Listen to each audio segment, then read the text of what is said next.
Welcome to a lightning-fast dive into the fascinating world of robotics. Robotics is an interdisciplinary field that combines mechanical engineering, electrical engineering, and computer science to design, build, and operate robots. Robots are automated machines that can perform tasks with a level of autonomy.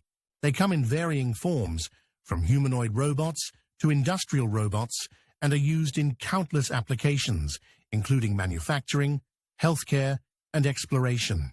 Here are the key components of a robot. Actuators. Sensors.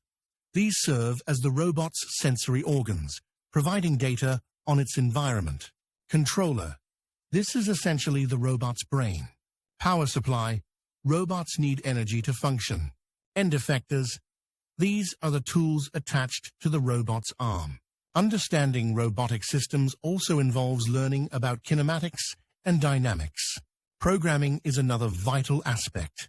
Advances in artificial intelligence and machine learning are pushing the boundaries of what robots can do. Self-learning robots can improve their performance by learning from data and feedback from experiences. Finally, robotics involves significant ethical and safety considerations. That wraps up our quick tour of robotics. We hope you're now ready to chat with an expert on the topic. Like and subscribe for more videos like this. Thanks for watching.